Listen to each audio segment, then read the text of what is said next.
PSG Fan TV, bonsoir à tous, bonsoir Joe. Bonsoir Nip. On remporte une nouvelle coupe ce soir. Ouais.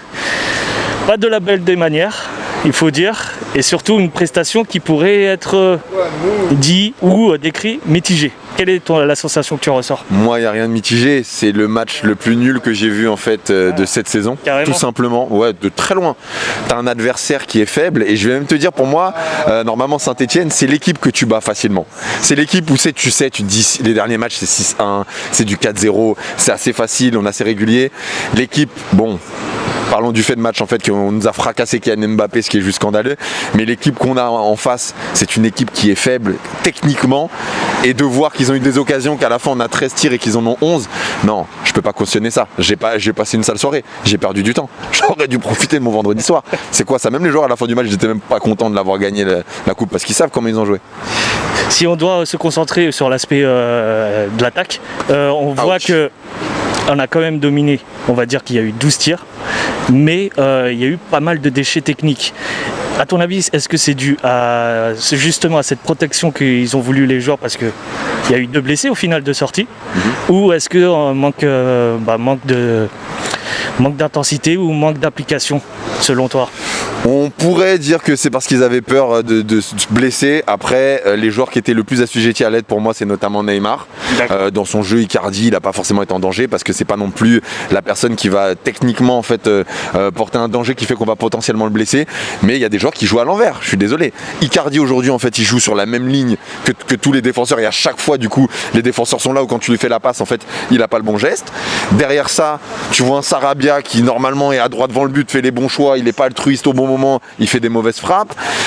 Di Maria qui a fait une très grosse saison et on ne peut pas lui enlever. Moi j'ai un problème avec ce joueur, c'est que soit il est très bon, soit il est très mauvais. Et ce soir, il n'y a rien à dire, il a joué à l'envers. Et du coup tu te retrouves à quoi? Tu te retrouves à avoir un Neymar qui est encore une fois sauveur. Alors faut pas oublier du coup que Neymar est buteur en fait sur tous les matchs. Mais normalement Neymar il est buteur et passe D. Sauf que là, la personne à qui fait la passe D, c'est Kylian Mbappé qui joue dans son rythme.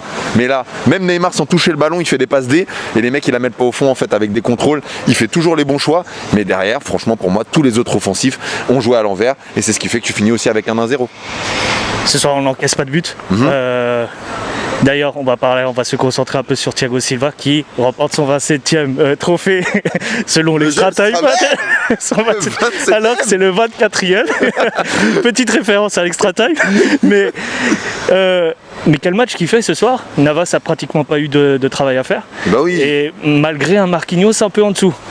Bah c'est ça commence à te faire poser des questions hein. Moi je l'ai déjà dit, on va pas trop revenir dessus.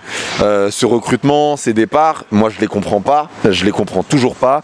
Et Thiago Silva il prouve qu'il avait sa place avec une signature d'1 an supplémentaire minimum. Parce qu'on n'a pas en fait de relève. Et Marquinhos il a besoin en fait d'avoir un Thiago Silva fort, surtout quand lui il joue un petit peu à l'envers, comme ça a été le cas ce soir. Et en plus tu as des latéraux. Alors Bakker il a eu des fois des bons moments. Moi j'ai vu aussi énormément de déchets dans son jeu. Dagba j'en parle pas. Ils ont même pas été dangereux en fait offensivement sur une équipe de Saint-Etienne qui jouait à 10. Donc non, t'as beaucoup de problèmes et t'as un patron qui a toujours été là. Là ce soir il n'y a pas Thiago Silva. Je suis pas sûr qu'on va pas en prolongation, voire pire. Face à cette prestation et puis aux déchets techniques qu'on a effectués aujourd'hui, est-ce que ça peut t'inquiéter pour la suite des événements et surtout les échéances qui vont venir? Bah bien sûr, déjà ta première frayeur c'est de pas avoir Kylian Mbappé. Donc déjà ça c'est clairement un fait. Ensuite, oui tu vois qu'en fait la structure de jeu elle est compliquée. Tu peux pas être rassuré après avoir fait 1-0 contre Saint-Etienne à 10. C'est pas possible. Surtout qu'en fait, tu avais quand même la majorité de tes titulaires à part du coup Kylian Mbappé. Donc non, c'est clairement inquiétant dans le jeu. C'est clairement inquiétant dans le rythme. Saint-Etienne a eu des occasions. Bien sûr. Et on a eu vraiment. C'est-à-dire que voilà, on parle de. Ils ont quasiment fait autant de tirs que nous. Saint-Etienne. Ce qui est un vrai problème. Donc tu peux pas être rassuré pour ça. Tu sais que tu as des échéances. On peut encore monter en fait en puissance. Ça nous envoie aussi sur une perspective, c'est de se dire quoi? Est-ce que Wasland, quand tu te retrouves en fait avec une D2 belge ou que tu te retrouves en fait avec le Havre avec des équipes un peu faibles, et ben en fait tu vois que c'est des sparring partners qui t'apportent pas tant que ça parce que sur une équipe qui est faible techniquement, parce que Saint-Etienne c'est pas fort, hein, on n'arrive pas en fait à le faire aujourd'hui. Donc on est frais, on sait qu'on appelle le championnat, mais cette montée en puissance, attention Paname, parce que vous êtes peut-être vu plus beau que vous l'êtes quand on voit la prestation qu'on a fait ce soir. Je te remercie encore Joe. Merci. Et à très vite. À bientôt. Salut.